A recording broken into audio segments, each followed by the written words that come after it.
আসমান থেকে গজব আসবে, মানুষ ধ্বংস হয়ে যাবে, ভূমিধস হবে, ভূমিকম্প হবে, জমিনে জলজলা পয়দা হয়ে যাবে।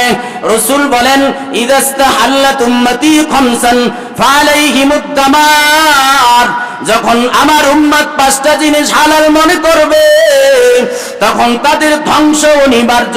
ইদা যাহারাতিত তালাউনু ওয়া শারিবুল খুমুর ওয়া লাবিসুল হারির ওয়াত্তাখাদুল কিয়ান ওয়াত্তাফার রিজালু বির রিজাল ওয়ান নিসাউ বিন নিসা। পাঁচটা জিনিস মানুষ হালাল মনে করবে। এক নাম্বার, পরস্পরকে লানত দিবে। ভাই ভাই দুইজনের জায়গা জমি নিয়ে ঝগড়ার বিতর্ক, এক ভাই আর এক ভাইয়ের মরণ কামনা করে।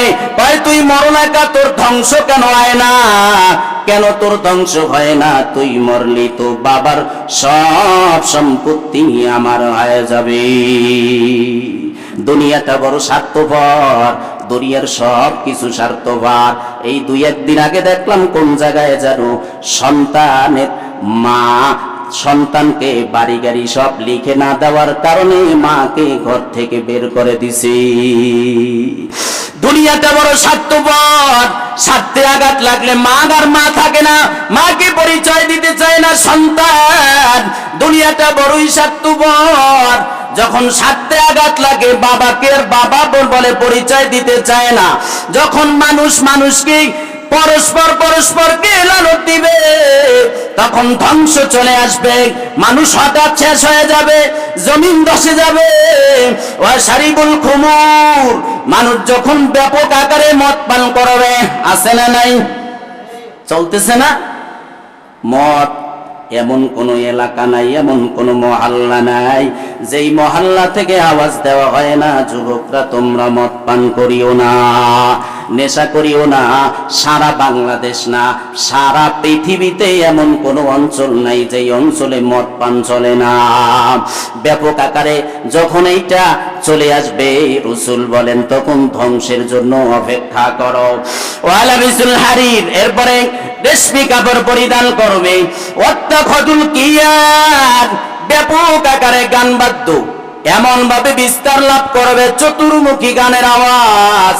নিষেধ করলেই সমস্যা, আছে না নাই?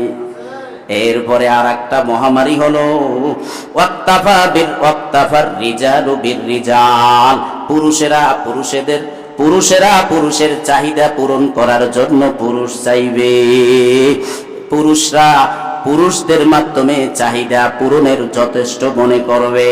ওয়ান নিসাউ বিন নিসা, আর মহিলারা মহিলাদের মাধ্যমে নিজেদের জৈবিক চাহিদা পূরণ করবে, যেটাকে বাংলায় বলে সমকামিতা। মাঝে মাঝে দেখবেন বাংলাদেশে রাষ্ট্রীয়ভাবে আইন প্রণয়ন করতে চায়, বাস্তবায়ন করতে চায় যে সমকামিতা যাতে ওপেনলি সবাই করতে পারে। আমি গত জুমায় বলেছি, সমকামিতা পুরুষে নারী মিলে জৈবিক চাহিদা মিলন, এটাই এমন একটা জঘন্য অপরাধ, জঘন্য পাপ। আমার রব বলেন, যেই মহল্লায়, যেই এলাকায়, যেই দেশে এই সমকামিতার অপরাধ চলবে, ওই দেশে ভূমিকম্প হবে, ওই দেশ উল্টে যাবে, ওই দেশে ভূমিধস হবে। আসমান থেকে অনাবৃষ্টি হবে, শিলাবৃষ্টি হবে, পাথরের বৃষ্টি হবে। যদি বিশ্বাস না হয়, কোরআনের পাতা খুলে দেখো, লূতের কওমরা পুরুষে মিলে জৈবিক চাহিদা পূরণ করার কারণে আল্লাহ